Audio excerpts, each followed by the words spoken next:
good morning, good afternoon, and good evening to you. We're good on with the tube, hope you're all everything grand and always well in your world. Hello there. And I certainly hope you're feeling better than I do, because I feel terrible. So, yes, I hope you're okay. Okay, so welcome to another Q&A Wednesday, everybody. I'm going to try and answer your questions as best I can. Hopefully there'll be something you can take away. So I'm going to, question one today, question one. Excuse me.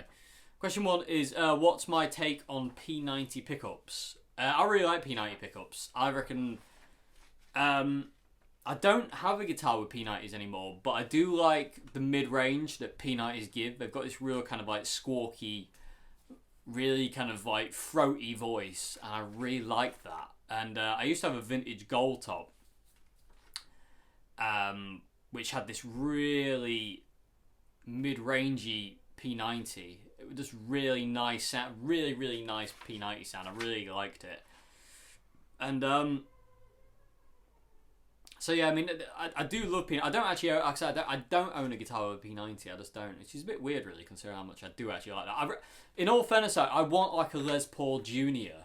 guitar with a P90, preferably two, because I like neck pickups. But I like, I don't know, there's something about a Les Paul Jr. So many people say it about Les Paul Juniors, and it is true. There is something very special about them. I came this close to buying one at one point, and I wish I had. I picked my. It was a Gibson TV Yellow Junior double cut with two P90s, and it was gorgeous, and I loved it.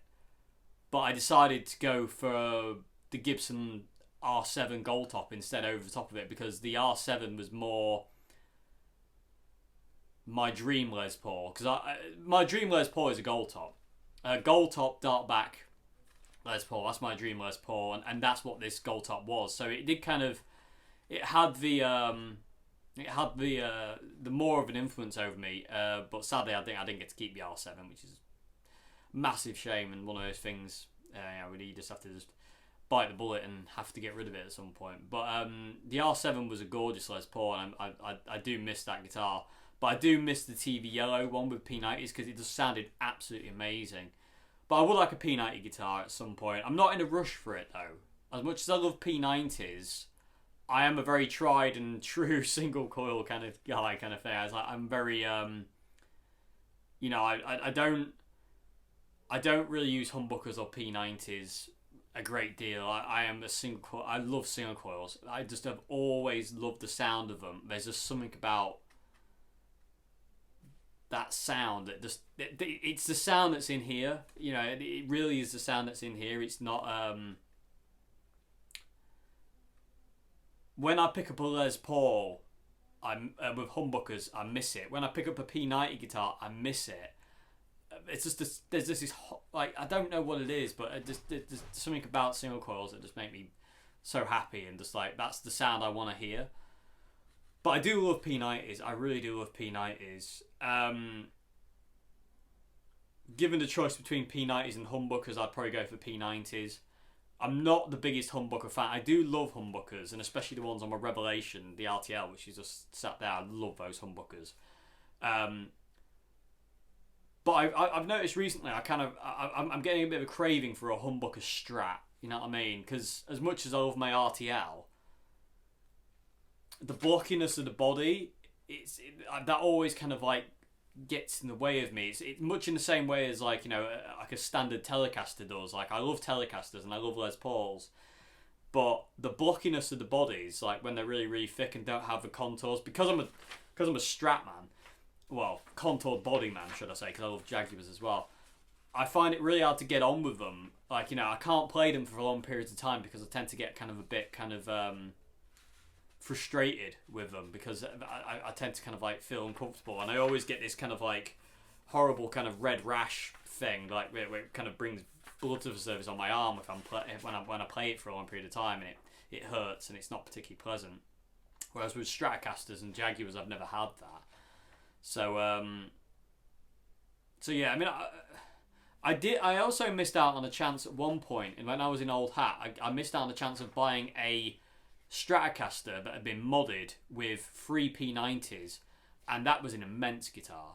and I should have bought it, but I didn't. It was one of those things whereas I'll get it, I'll get it next week, or I'll get it at some point. I will get it, but it's not gonna be right now. And then I left the old hat, and it stayed there, and I've got no desire to go back to get it now. But that was an amazing guitar. It was like I think it was like an early Fender Mexico Strat, body and neck. Somebody had stripped the body just down to the wood, and it was just natural wood with these 3 P90s, and somebody had routed it for 3 P90s, and it was just amazing. It was such a cool sounding guitar. It had that real squawk of the P90 thing, which I really like. But I do love P90s. I really do. I love P90s. They're really cool pickups. But like I said, I've got no real rush or desire to just kind of rush out and get one, so to say. I would like if I was going to get a P90, I would like something like a Les Paul Jr. with 2 P90s. But yeah, I really want to get hold of Revelations. I want to get hold of Revelations Les Paul Jr. thing. It's like a double cut. It looks amazing. I really want to try that. I'm going to try and contact them and see if I can get hold of one. But yeah, so yeah, I mean, I love P90s. It's just I just don't have any need for it at this point in time. You know what I mean? Everything I do, if I'm recording or playing, I just immediately go to my single coils. There are occasions where I'm like, I need a humbucker, but it's very rare for me. It's always been very rare for me to actually want to use a humbucker guitar or a P90 guitar. I've always just been tried and true to my single coils. I just like them more. So yeah, that's kind of my opinion on P90s, really. Yeah, so people of the tube, what do you think? What do you think to P90s? Let us know in the comment section below what you think to P90s. Okay, so yeah, so I hope that's the question. I'm going to move on to question 2 now.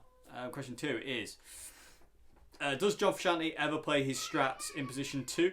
Excuse me. Does John Frusciante ever play his strats in position 2 and 4? Seems like he only ever uses the neck and bridge exclusively. Yeah, pretty much most of the time John doesn't really straight from, all the way back or all the way forward. John doesn't really do that. He just kind of like tends to kind of stick to those 2 positions. But there are occasions where you can hear him in position 2 and position 4. There's a little guitar part in Stadium Arcadium, the album Stadium Arcadium in 21st Century, where you can hear his guitars in position, it's either 2 or 4, I can't make it out, but it's very rare for John to use those positions. I mean, he has in the past, but normally, from what I can gather and what I can hear, is if John wants that kind of like, in the middle kind of tone, he invariably uses his Jaguar. He flicks both pickups on his Jaguar, and that's invariably that sound. It's like the sound of Murderers off To Record Water album. You can hear that's a Jaguar, but it sounds like if you want to emulate that sound on the Stratocaster, you've got to put it into like position 2. But that's a Jaguar through and through. That Murderers sound is definitely, it's got to be a Jaguar, because it's just got this kind of like honky, no sustainy kind of thing. It's not really a Stratocaster, that to me. That's definitely a Jag to me. I could be wrong, but to me it sounds like his Jaguar. His red Jaguar has a distinctive sound to it. If you watch some of the early 1999 footage of the Chili Peppers live, where John would use his Jag for Around the World, you can kind of hear that tone in there as well. You can kind of hear that sound. So that Jag is kind of like that Jag is normally where he goes for that kind of like position 2 and 4 sound. He doesn't really use his Strat for that kind of thing. And invariably, John's a neck pickup guy. I mean, there are songs like Give It Away and 21st Century and stuff like that where John will use the bridge pickup. Well, saying that, yeah, he's kind of 50-50. He kind of flips between the 2. But I do think John's kind of main pickup of choice is the neck. Because there's, to me, there is no better sound in the world. This is just me. There is no better sound than this pickup on a Stratocaster. I just love it. Stevie Ray Vaughan had a yellow Stratocaster with one neck pickup, and that's all it had. It had a neck pickup and a volume. I don't think it even had a tone. But it just had a neck single coil pickup, and it looked weird, but it was such a cool sounding guitar. You can see it on the Montreux DVD where he gets booed. I never really saw it again after that, to be honest. I never really saw that guitar much after that gig. I know he used it quite a bit. But yeah, I mean, that's super, super cool. But yeah, John, yeah, he doesn't really use the middle pickup. He just kind of like bridge and neck. It's kind of like the Richie Blackmore thing. Richie Blackmore never used the middle pickup, and eventually on his signature model, like I say, it's gone. He doesn't have it at all. So he's just got those two single coils. And Prince had a guitar as well. Prince had a Stratocaster. He had a few of them. The one I remember mostly is a green Strat, and he's got a humbucker in the bridge and a single coil in the neck, but nothing in the middle. And it's just a supremely cool looking guitar, and it's just really, really nice. And I'd love to have a go on something like that. I like the idea of like that, but I don't know. I still need to get around to doing the humbucker and the neck thing, but I haven't actually got a guitar to kind of like mod out at this point in time. So it looks like I'll have to buy another guitar, people, with a tube. Oh well, Anyway, where was I? So yeah, John Frusciante. But yeah, John is invariably neck, bridge, flick it backwards and forwards kind of thing. He doesn't really go into the middle a great deal. But yeah, so it kind of that be what it is. But yeah, there are occasions where you kind of get John using certain position 2 and 4 sounds, but invariably it sounds like a Jaguar, or it could be a Mustang even. It could be anything. But the 21st Century album version does have a position 2 guitar, and that sounds like a Stratocaster to me. It doesn't really sound like a Jag or a Mustang. It sounds like a Stratocaster, but again, could be totally wrong. But I think John's only got a 3-way switch in his guitar as well.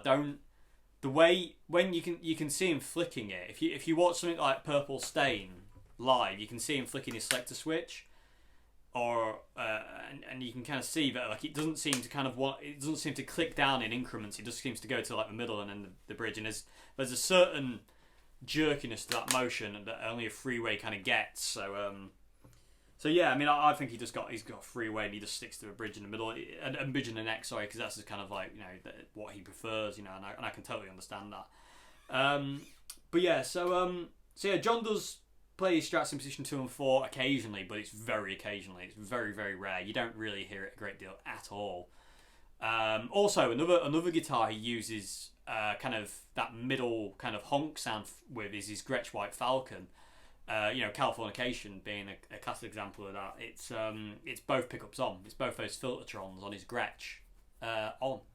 So and that's the sound. But later on, when John switched to his Stratocaster, which being biased and being a Strat fanatic, I always thought Californication, another side, sounded better when he played it on his Stratocaster. But again, that's me. When I saw him at Don Valley, when I saw the Chili Peppers at Don Valley Stadium, John didn't use his White Falcon for any of the songs. He used his Sunburst Strat for both Californication and for Other Side, if I remember correctly. So yeah, I mean that he didn't put his Strat down really, and towards the end of the Stadium Arcadium era, the White Falcon didn't really get much of a look in. He was quite happy to stick to his Fiesta Red Strat and his 50s Strat and his 62. And that was where John kind of like ended up really. So yeah. Sorry everyone, I'm really struggling. So I do apologise if there's weird gaps in my talking. But anyway, but yeah, sorry. Yeah. I mean, he does use position 2 and 4, but again, it's super rare. He's not like Rory Gallagher who used it exclusively, or Jimi Hendrix, Steve Ray Vaughan or John Mayer, or any of these guitarists who use kind of position 2 and 4 exclusively kind of a lot. Because I don't like position 2 and 4. I hate it. I cannot stand that sound. It really, in a Stratocaster, it doesn't grate on me, but I just don't like it. I do not like position 4, and I do not like position 2. And you can kind of see I kind of go out my way not to use it. For occasions, if I'm playing something like Yellow Ledbetter by Pearl Jam, or Hunger Strike by Temple of the Dog, or certain Steve Ray Vaughan things, or certain John Mayer things, which is very rare these days, I will use those positions, but I don't enjoy those positions. You know what I mean? They don't inspire me. Position 4 and position 2 don't do anything for me. I would much rather just use the middle pickup. You know what I mean? I would much rather use the middle pickup because it reminds me of Jimi Hendrix, and I like it more. I don't really like those quacky kind of position 2 and 4. It just doesn't appeal to me at all. That sound never has really. I've never really enjoyed that sound. I used to use it occasionally for certain songs, but I never really enjoyed the sound of it. It always kind of like grating on me is the wrong word, definitely the wrong word, but it never made me feel happy. I would invariably always click it back over to the neck pickup or the bridge pickup or the middle. I wouldn't stay in there for very long.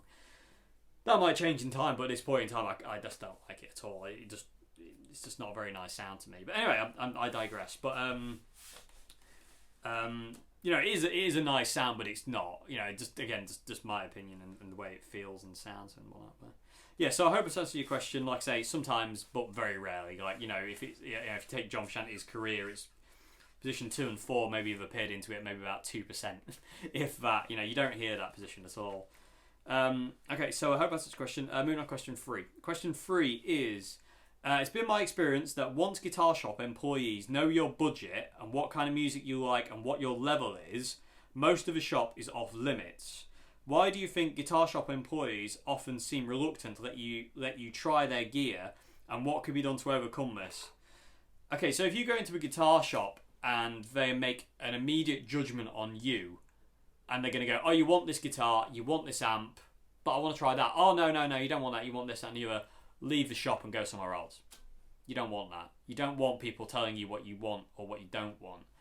If people in a guitar shop, sales reps in a guitar shop, are forcing things on you, and you don't feel comfortable about it, then you need to go somewhere else. If they're kind of bringing stuff to you to try and you're quite happy with that, and you don't feel kind of threatened or anything like that by it, then that's cool. And it's kind of like, you know, if they're actually doing what you ask of them.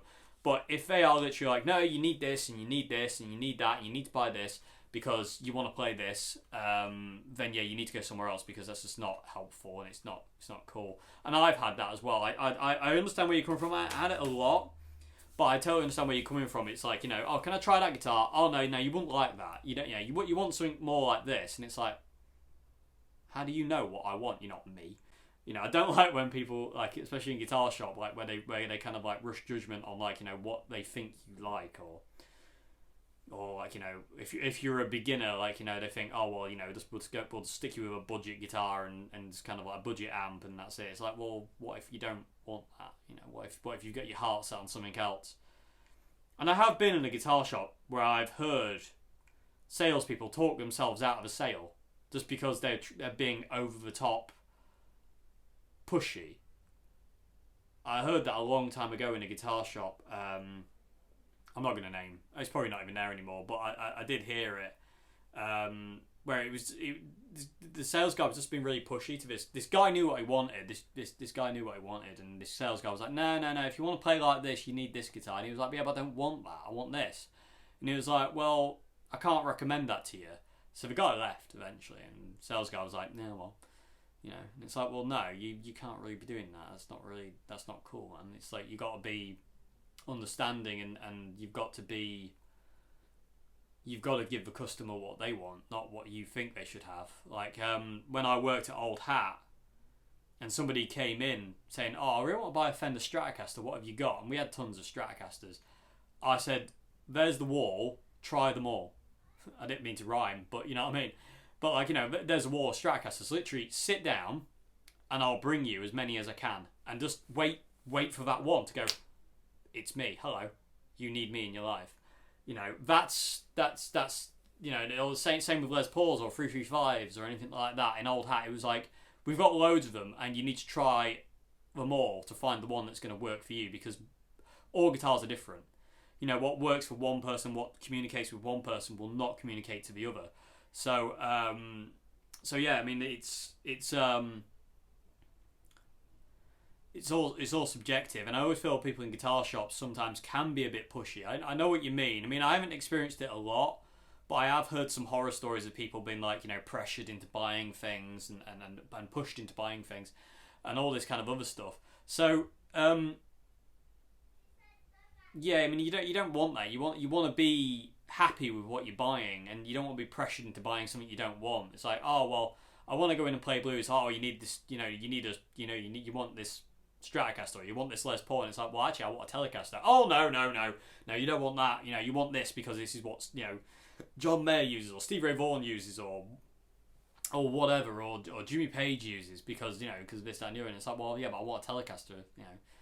There will be occasions where you'll go into a guitar shop and you'll be like, right, I want a Stratocaster. I want to go and buy a Stratocaster, and you'll sit down and you'll pick up a Les Paul or a Telecaster or a Jaguar or a Jazzmaster or whatever, and you'll settle for, and you'll pick it up and you'll be like, I want this, and all of a sudden you forget why you want a Stratocaster, and that's cool as well. But the decision has to come from you. Like I say, when buying a guitar or playing a guitar, the most important person in the world is you. It's nobody else.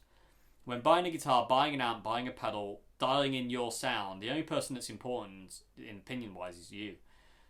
No one else's opinion is important. It really isn't. You need to be happy. You need to be content. You need to be settled. You need to go, right, that's what I want. That's what I'm going to get.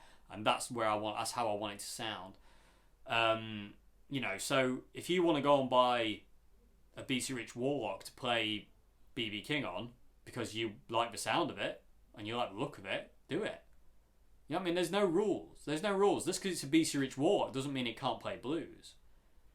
I really want a BC Rich Mockingbird, because the Mockingbirds I've played in the past, I've played so many because I love them. I love Mockingbirds because I'm a Slash fan. And it was when I saw Slash with it, I was like, what is that guitar? I want one.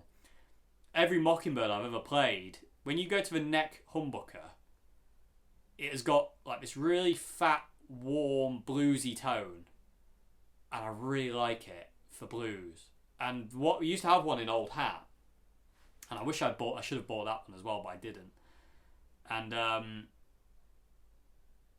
it was just like one of those guitars. It had a Floyd Rose. It had the crazy shredder fretboard. It had ridiculously light strings on it. And you were able to dive bomb it to the max and all this kind of stuff. But when you played blues on it, like a really chilled out neck pickup blues, it just shined. It absolutely shined. And you wouldn't, because of weird kind of things like misconception and preconceptions of what a guitar can do, you wouldn't pick it out as a blues guitar. You know what I mean? You wouldn't, but it really was wow. It really sung. It was so awesome. It really was. And because it's 24 fret, you get really high notes on it, which is really cool because you could really make it scream when you wanted to. If you broke out, you could really make it scream. And you also had the Floyd Rose as well. And that the Floyd on that, the one in Old Hat, was absolutely flawless. That thing never went out of tune. Never went out of tune. Through different humidities, different temperatures, that thing was solid as could be. It really was incredible. That guitar was incredible, and I say it's one of those guitars that I'm pretty sure, I think it's still there actually. I'm pretty sure it's still there, but it's one of those guitars that I wish I had. I demoed it, and it was in my my top 10 guitars I played at Old Hat video, and it really is one of my top 10. I absolutely loved it. I absolutely loved that guitar, and it was one of those guitars where I was like, want this, It was just something about it. It was supremely special. But yeah, I totally get what you mean. I'm sorry, I tangented. But yeah, you don't want that kind of thing. Like I say, if you do go to a guitar shop and they are being generally pushy or anything like that, and you start to feel uncomfortable, just leave, go somewhere else. They're not worth it. You don't want pushy salespeople in your face when you're trying to make a decision on something, because they're just going to sway you in the wrong direction. And before you know it, you're at home with an amp and a guitar that you don't even want, and you don't feel like you want to play, and all of a sudden you're uninspired, and then you're just like, oh, I don't really want to play anymore. I've seen it happen. I've seen it happen so many times where people will get forced into buying this guitar and this amp, and then they're not happy with it because it's not what they wanted. And then it's like, I don't really feel like I want to play it. I feel uninspired. I don't really feel like I want to, do this, that, and the other with it. So it's like, meh. So you've got to think about yourself. You've got to think about what you want. And that's the most important part, really. You need to be happy. You need to be happy with what you're going to buy. So things to overcome it, like I say, just leave. Just walk out. If they're being pushy, leave. It's not worth it. It's not worth your time. If they're going to be pushy about it and force you in a direction you don't want to go, I'm all for being open-minded when it comes down to trying different things. That's cool. But I'm not up for being pushed into it. You know what I mean? Like, I don't mind somebody saying, "Oh, just give this a go. I'm curious to what you think." There's a kind of a big kind of like line between give this a go, I'm curious to what you think, to you need this, try this. You'll love it. Go on, you'll love it. You'll love it. It's like, there is kind of like a bit of, line between there. It's like, because you can try things and it's like, nah, it's not for me. And they're like, really? Because, you from what you've said, you should like that. And it's like, well, what? You know what I mean? It's weird. It's like, you can go into a shop, like I say, you can go into a shop wanting to buy a Stratocaster and walk out with a Telecaster. You know what I mean? Or vice versa. Or you can go in a shop wanting to buy a Les Paul and you walk out with a 335. It's just, all individuality at the end of the day. And like, you all kind of like, we all think and feel and want different things. And we all have to find that for ourselves, which sometimes can be a very kind of long kind of journey and quite drawn out, but in the long run, it's the best, I mean, I've been kicked out of bands because I like solid state amps and single coil Stratocasters. My older band Gimbal. I mean, I left that band because I was being forced into playing a valve amplifier, which I didn't want to buy at the time. I still didn't want now, and I was forced into playing. You need to sell your gear and get a valve amp. You need to sell your strats and get a Les Paul. And I didn't want any of that, and I picked what felt right to me over the band because it was right. You know what I mean? It's like, and in all fairness, I think I was fired anyway because they kind of did a gig. There was a gig that happened behind my back that I got told was cancelled. But anyway, that's neither here nor there. But no, I mean, you've got to be true to yourself. You've got to have that integrity to kind of like stick to your guns and say, no, I want this. And if it doesn't work out, that's fine. It's obviously it wasn't meant to be that day, but you don't know when. If you really want a Stratocaster and you go to a guitar shop and you try all the strats, but not a single one of them talks to you, don't get downtrodden or downhearted. You just haven't found the right one yet, and it might take a bit of time. No, don't just settle. Never settle when you're buying an instrument or a pedal or an amp. Be happy. Make sure you know what you're buying is what you want and it feels right, and you'll know when it feels right. You really will. You'll know when it feels right because it's an undeniable feeling when you're like, that's it. That's what I need. That's what I'm missing. That's what I want. So just bear that in mind. And like I say, if sales staff are being pushy, then go somewhere else. Just forget it. If they're being kind of like, oh, try this, in really, nicey, that's cool.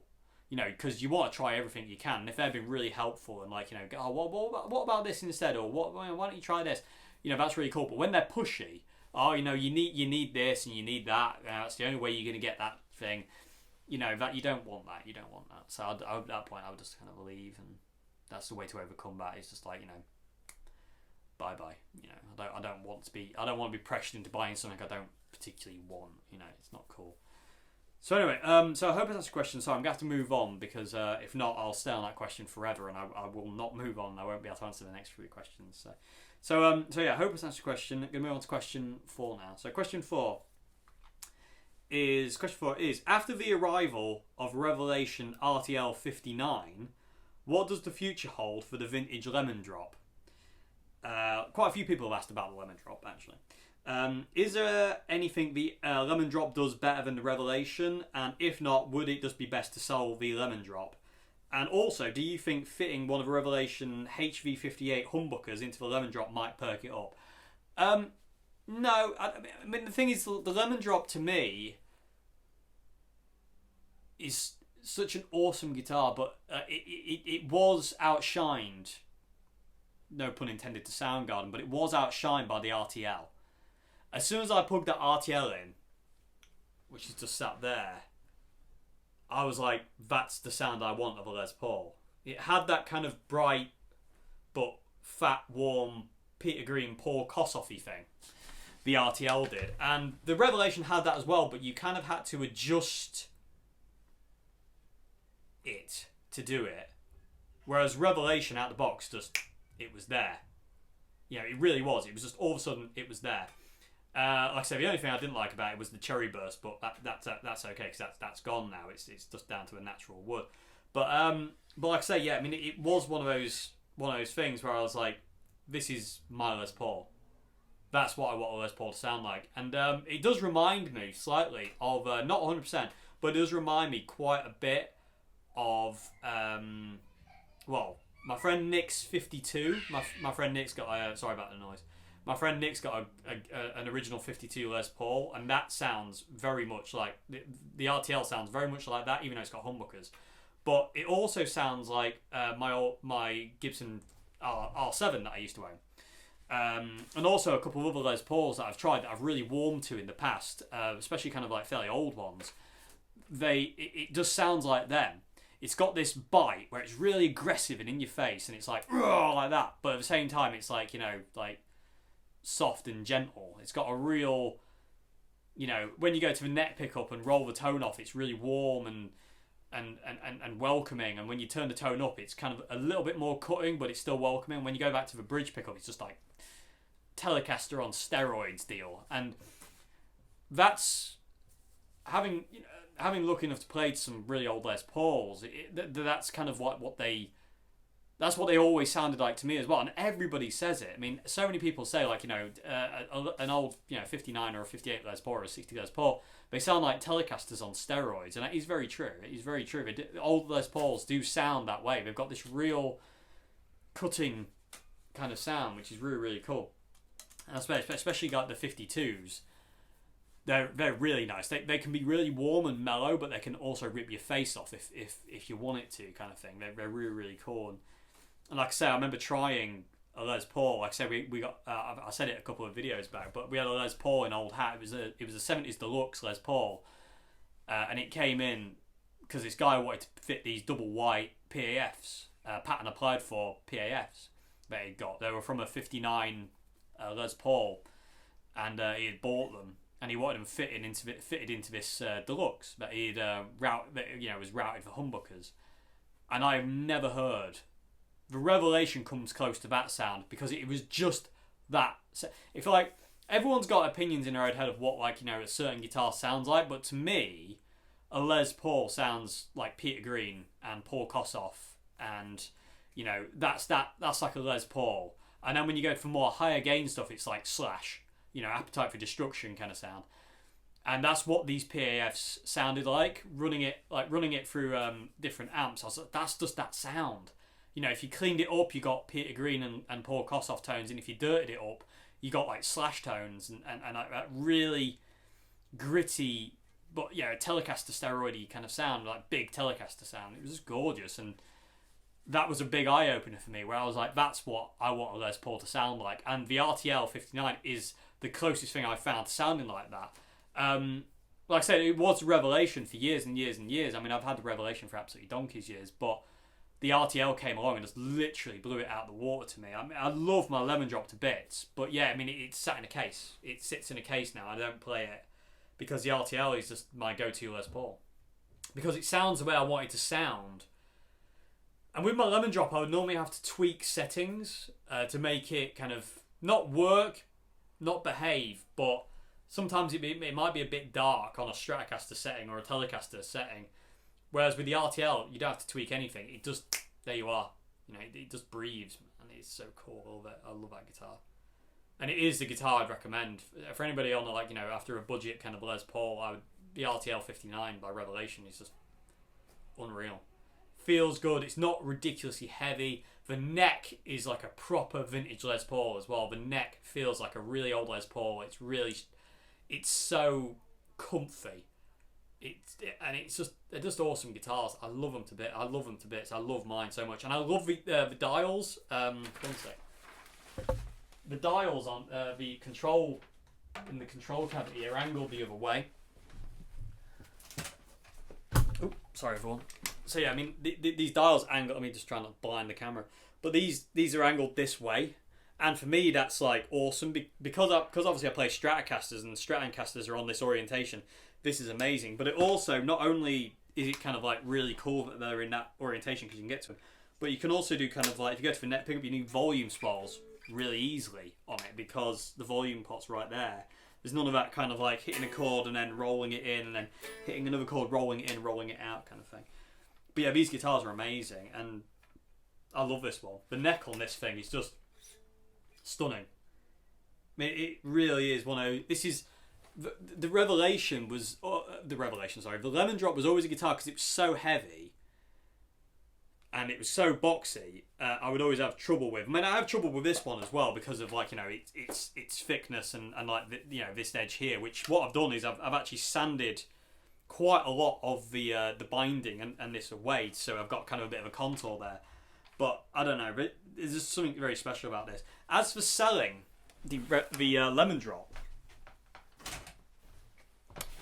I don't know. I mean, I have thought about selling the lemon drop because it sits in a case upstairs, and that isn't good enough to me. It needs to be used. It needs to be played.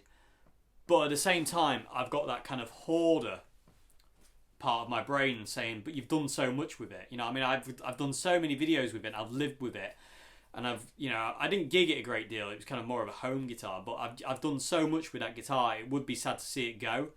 But it's also sad to see it sat in a case. So I am debating whether to sell it or not because, like I said, I haven't had any desire to play it since I got my Revelation. I literally had no desire, and it's just a bit of a weird thing, really. But yeah, I mean that's I don't know. I mean I don't know. It's a guitar that I would kind of, if I was gonna do anything with it, I wouldn't sell it. I'd give it away. And I'd like to give it away to somebody, you know, a fan, you know what I mean, who's going to love it, you know what I mean. I wouldn't want to sell it to anybody, you know what I mean. And I won't really, I don't know, because it's brought me so much joy, I think I'd feel better just kind of giving it to somebody and saying, here, you know, enjoy it. You know, I've loved it for years and I've enjoyed it. Now it's yours and it's your turn. Because I'm all for that. I'm all for the fact of, like, if you have something you're not particularly using, even though you're attached to it, but you're not using it, especially if it's a guitar, it needs to be played. That's what the point of a guitar is. They need to be played. They want to be played.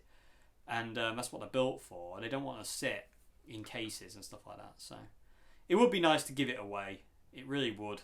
I like giving guitars to people because they mean so much to me. You know what I mean? Guitars mean so much to me that it takes a lot for me to give a guitar away because I love them so much. I love guitars so much. I do, you know. And it takes a lot for me to give one away, but when I do give a guitar away, it's like, you know, it makes me really happy to give guitars to people, especially if they love it. You know what I mean? Like, if they love the guitar and I'm not playing it, it's theirs. You know what I mean?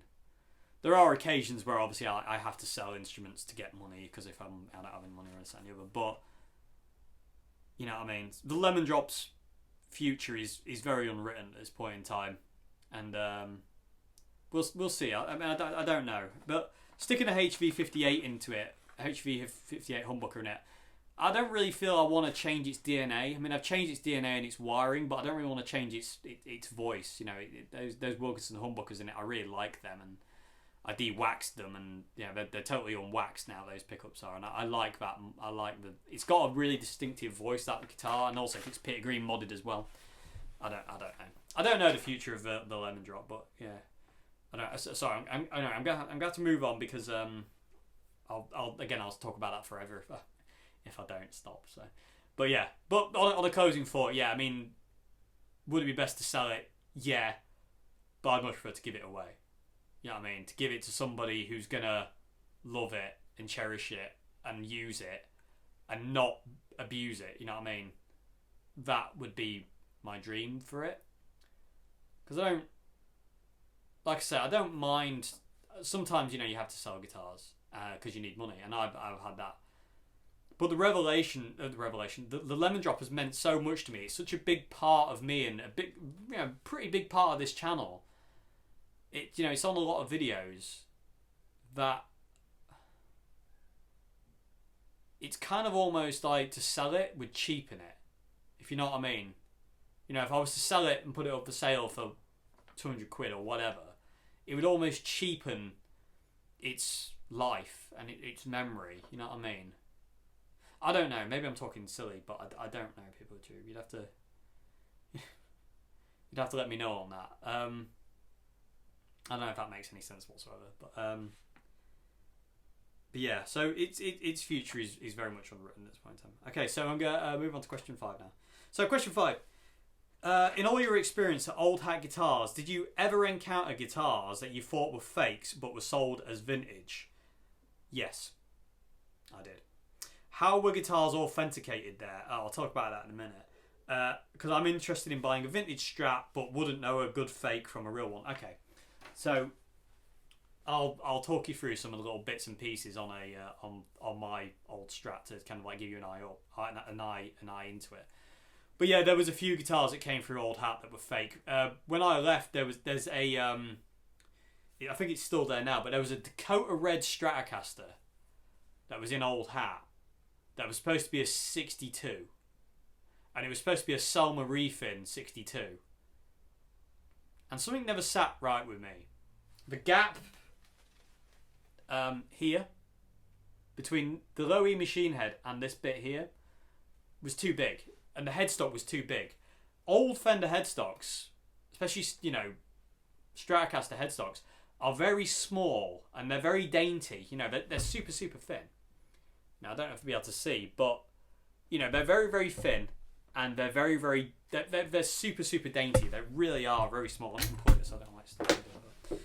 But they are. The headstocks on these guitars are super tiny and super thin. Hopefully you can kind of see.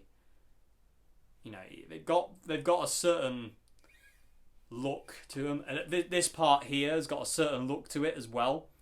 And the way the neck, there's no volute on these things. There's no kind of like, the neck transitions into the headstock like seamlessly. There's no kind of like hard edge there. It's just kind of like just one seamless kind of like transition.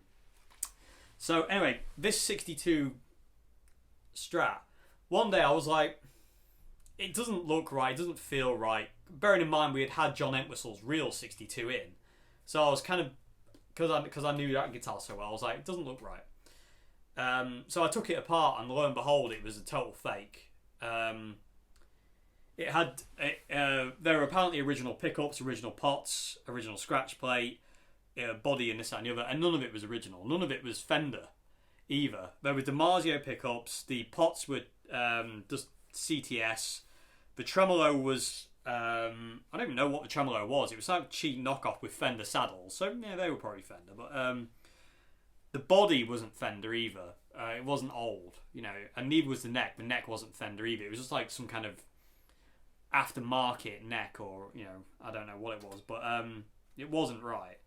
So that was in there, but we weren't selling that because the owner of Old Hat had kind of been duped into buying it. He bought it on a very flimsy pretext. I'm not going to talk about that, but he had bought it and he was very stupid for buying it, lack of a better word. And he bought it for a lot of money, and it turned out it wasn't real. So we were like, we can't sell it. And if we do sell it, it's worth like 50 quid because, it's not real. So we can't do anything with it. So it's just this Dakota Red Strat, and it was so cool because it was done in nitro. It was such a cool guitar. It was Dakota Red, but all the lacquer was checked, and underneath you could see all the white kind of undercoat, and it was so cool. It was an awesome looking guitar, but there was nothing really on it that was proper Fender. It was aged to look right, but it wasn't right.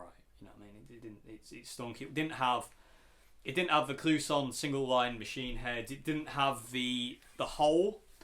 I'll talk about that in a sec. But yeah, it didn't have anything. It just was wrong. And there was a few guitars that came through Old Hat that were like, people trying to sell them off as something that they weren't. It's like, I've got this 70s Strat, and you'd find out when you took it apart or you looked at it properly, it was just like a 70s Strat neck. And the body was like from a Tokai or a Squire or something like that. And you're like, well, we'd buy it, but we can't give you a lot of money for it because it's not what you said it is. It's not a great, it's not what it is. So there were times where there was like, no, that's not right. And oddly enough, one of the guitars I bought for Joe was another one of those things. Well, it was bought by the owner as a 50s Stratocaster, a refin 50s Stratocaster, and it was, and it's not. It's so far from that. I mean, it's got Fender parts to it, but it's a Fender Mexico body and guts, but the neck is some kind of weird knockoff Fender neck, and it's just been refinned in nitrous allulose, so it's all checked, and it kind of looks the part, but not really. I mean, if you look at real old Stratocasters, and you look at that when you're like, there's no way, there's no way you'd buy it. And there was times where me and John were there, and we was like, we're not buying that. That's not real. There's nothing real about that. So, but yeah. But then there were sometimes we'd get guitars in, and there was a couple of guitars in Old Hat that you would say were never real, and they were. So it's is what it is. But I totally get what you mean. Guitars were authenticated at Old Hat. What we would do is basically, if like a vintage guitar came into Old Hat, we would have it apart. And I know there's some conjecture over kind of taking vintage guitars apart, but the thing is, you need to know. And it's all well and good people like Joe Bonamassa saying, if you don't know, don't buy it. But the fact of the matter is, if you don't really look into it, you might miss out. You never know. You never know what you might miss out on. So what we did, we took them apart. We made sure the neck stamp was right if it was an old Fender. We would date them. We had tons of books that would give us pointers. If it was old Stratocasters, Telecasters, we would look for the working holes, the router marks, stuff like that. We'd run the serial numbers, like I say. We'd look for what the pickups are. Are they original? Has the soldering been touched? There was all these things we would do. We would we weren't ridiculously over the top with it, but we did do quite a few bits and pieces here and there to take them apart and check them. This, that, and the other, because you can invariably tell a lot, by a guitar when you take it apart. So, and just because it's old doesn't mean it's worth anything. There were times where people would bring in old guitars, and it had been messed with so much. Like you'd get like some kind of like 70s Stratocaster that had been refretted. It's got different machine heads. None of the pickups are original. The pots have been changed. The pickup selector's been changed. The original scratch plate's gone. It's been refinished. It's got like routes in it where somebody modded it for a humbucker at some point in its life, and it's not got its original case. And you get people bringing in guitars like that, and they'd want like a market value of like a mint condition one. So, I saw one go for $2,500, and I was like, yeah, but that one was probably like perfect with original case and original condition. It's like yours is so far beyond that, it's not worth as much because it's not original. Originality is everything in stuff like that. Old cars and antiques and stuff like that. If things have been replaced, it does drastically decrease the value. And there was a lot of annoyed people would kind of like come into the shop, and when you told them that, they would get very annoyed at you because they were like, well, it's old, sure it's worth a lot of money. And it's like, well, no, because it's had so much done to it. It's like the only thing original is the body and the neck.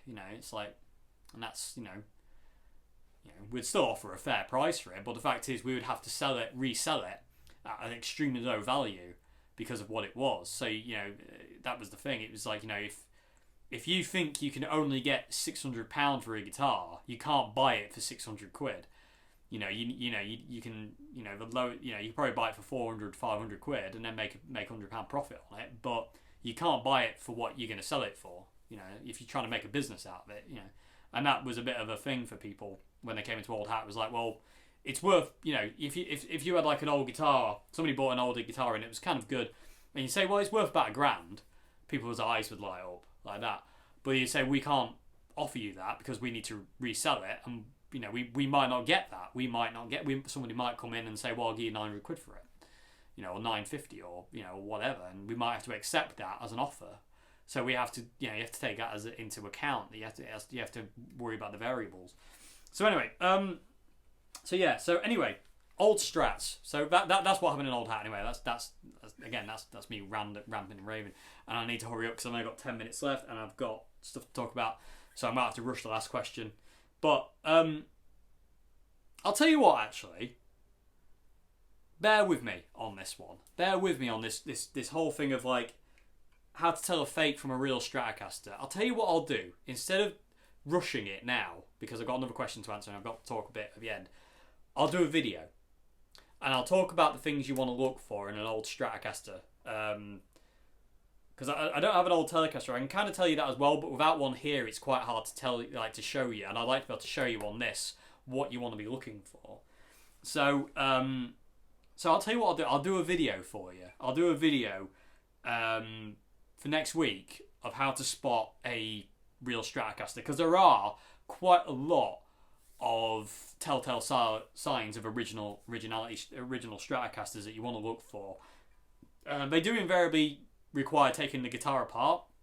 I'm not going to do that. I'll just tell you what they are, but I will show you some bits and pieces and some little bits and that. So I'll do a video for you. Hopefully I'll try and do it for Monday, because I've got Friday's video planned, but I'll try and get that video up for you for Monday, and we'll I'll see if I can shed some light on this and just kind of show you. And what I'll do is I'll compare it to my white Strat as well, so you can kind of see the differences.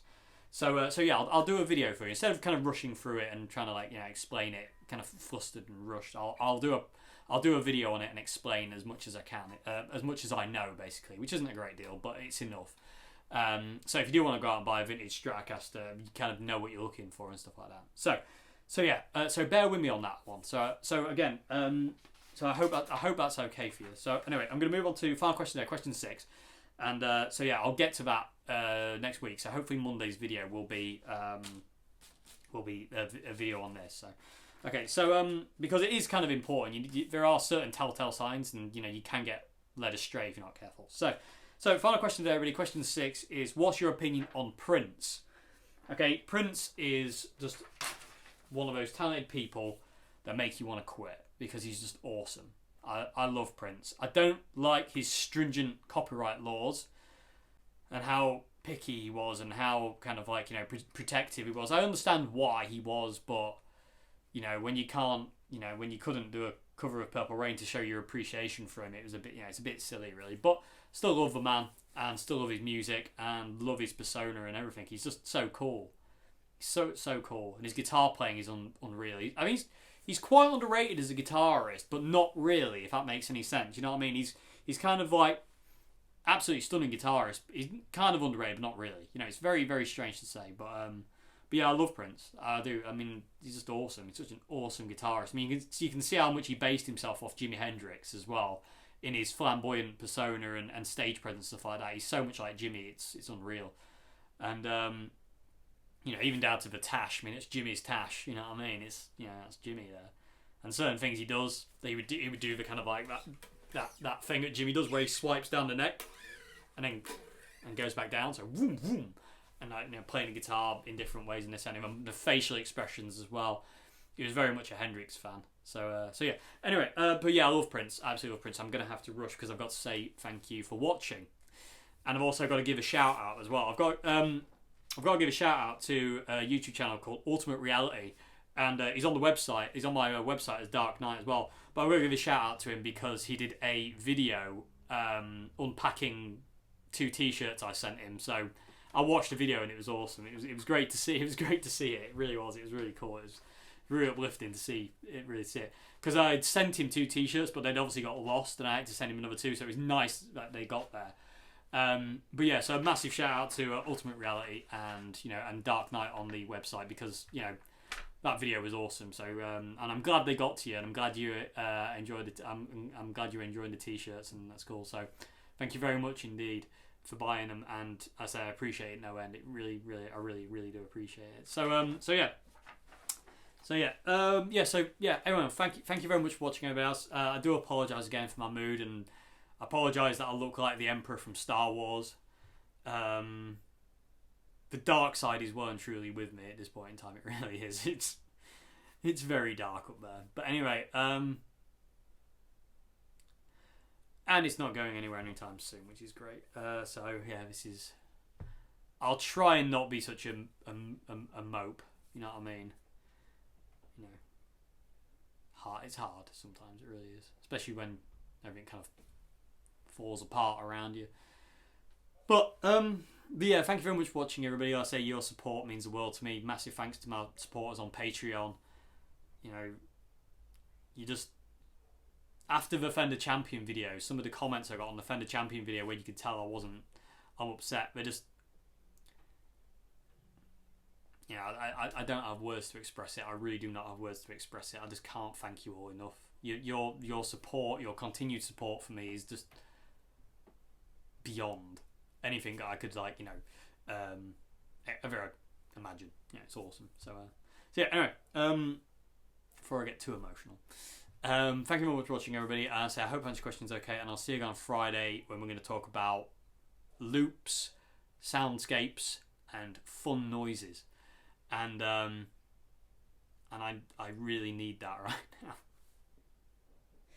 Anyway, thank you very much for watching, everybody. Have a great morning, afternoon, good evening, and I'll see you again. Have a great day. Yeah, and I've already said that. Oh, I said that again. I don't know. Anyway, oh yeah, and by the way, everybody, I bought a Katana Mark II. So, be prepared for an unboxing video and full review demo of the Katana Mark II. I couldn't not buy one.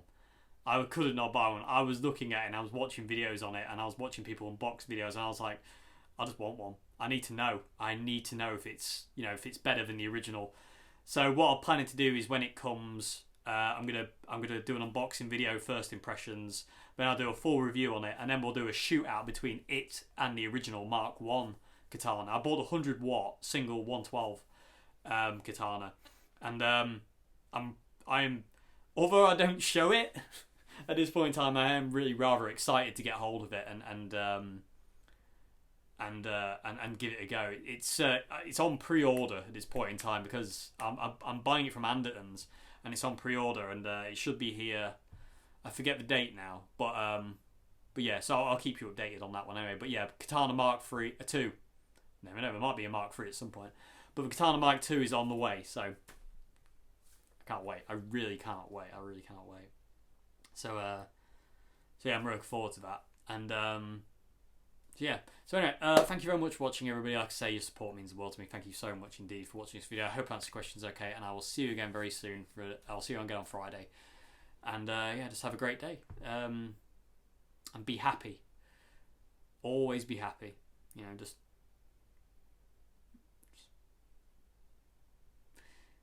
see you later. Bye.